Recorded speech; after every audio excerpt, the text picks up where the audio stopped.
How do you do, buckaroos? I've got one I haven't had before. 5.2%, I believe. 34 IBUs. It's big time. First beer of the day, you believe it? Through all of the madness emerged an undefinable beer called Sweet Action. A beer that your brain cannot categorize, but instead speaks directly to your palate. Our senses and intuition sometimes trump rational thought. It's mad science. Yeah, they don't give a straight category on this, and I've never had it before. Quite frankly, I haven't bought it because where I can pick it up, it's been running, between 10 to 12 a six-pack, and I just can't do that. I'm cheap. I'm on a budget, let's just say that. But yeah, I'm on a budget, man.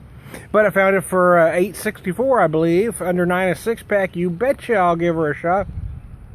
Oh, wow. Wow, the aromas are very nice. Nice color, kind of a deep golden, almost a light amber. A lot of sweet malt for sure. Boy, but the hops on the nose are just gorgeous. Yeah, you betcha. I went all Minnesota on you for a second. I've got such a jacked up accent. I grew up in California, but my dad was from South Dakota. All relatives South Dakota. There were some that migrated to Minnesota. But then I've lived in Washington State, and I've been in Missouri for about 20 years. And I had a stint there where I traveled around and just went to a lot of places, and I would seem to adopt accents, and I would do it unintentionally. There was a period where I spent about 3 months traveling through Canada. And people thought I was from there, and I didn't realize I was doing it. My brain just kind of works that way. I just pick up whatever dialect wherever I'm at. But now my accent is so screwed up, nobody knows where I'm from. I tell people I grew up in California, they think I'm lying to them because I've got just this jacked up accent that nobody knows what it is, or dialect, whatever you would call it. Yeah, there's a lot of sweet malt on the nose. I'm getting bits of citrus as well. There's some sharp peppery notes. No, white pepper-like notes, I'm going to say.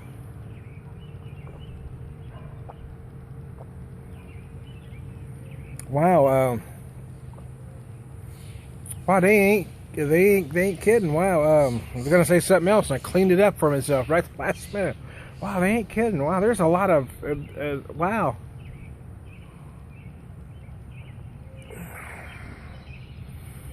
Wow, I mean, there are elements of a Pilsner. There are the feel of is what I mean to say. But there are elements of an APA for sure. Some might say session IPA, but I'm going to say APA.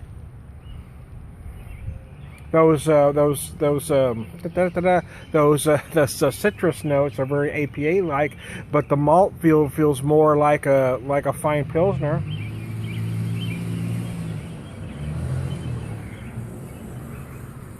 Very dry and clean, almost lager-like. I mean, I don't know, man. They ain't kidding. It does. It covers a lot of ground, man. You know what? For $9 a six-pack, yeah, I mean, I'm going to go straight to the end of the video where I say, will I buy it again? I'll buy it again. Yeah, I'll buy it again. I'll if I can find it again for $9 a six-pack, absolutely. Will I ever pay $11 or $12 a six-pack for it? No, I will not. And it's not to say that it's not worth it, but for me, there are so many others I can buy for 9 or 10 a six-pack.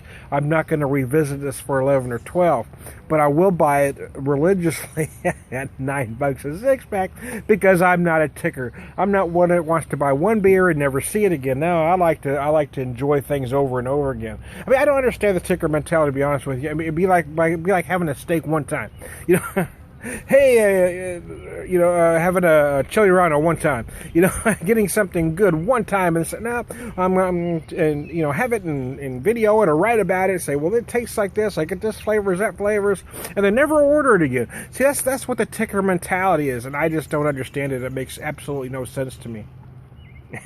Because I want to enjoy it. I think if you're only having something once, just to dissect it, you're not really enjoying it. But yeah, that's why I buy a six-pack, man. That's why I don't buy singles. And that's why I buy things again, because I enjoy them. I enjoy it, so I buy it again. You see how that's supposed to work, people? You don't just buy something one time just so you can put it all over social media. Hey, looky what I had once. You know, you buy a 6-pack and then you buy it again because you enjoyed it. See, it's pretty freaking simple to me, people. So back to the beer, yeah. Back to the beer, Tom. How about you focus, man? Yeah, there's a lot of malt, a lot of sweet malt. I'm getting almost honey. There's some certainly toasted malt in there, but I'm getting some honey-like notes that kind of go along with it. And then I'm getting APA-like hop notes at the, you know, somewhere near the end there. Certainly a lot of grapefruit zest.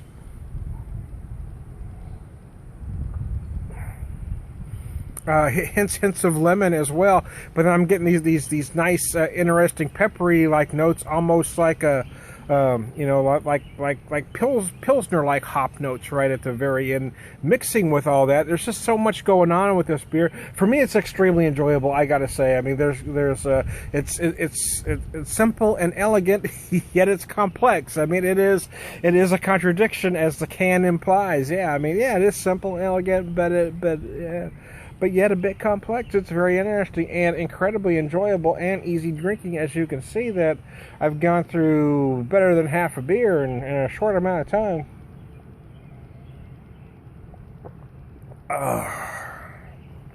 I don't get SixPoint beers in Springfield. I only can get them when I have to go out of town. But I have enjoyed everything I've had. My issue with them has kind of been price. You know, it's not that they're not worth it, like I said before.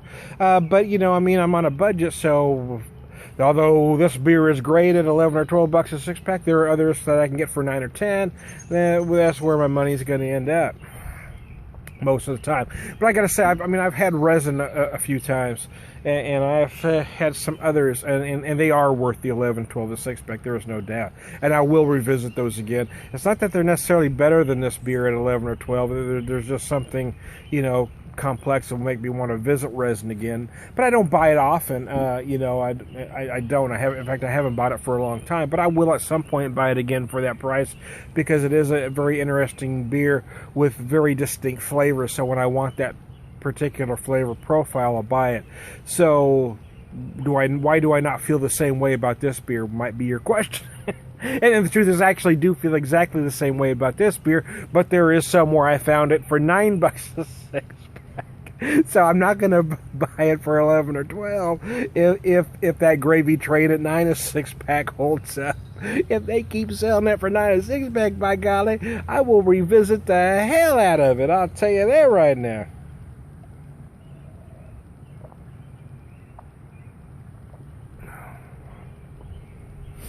Wow.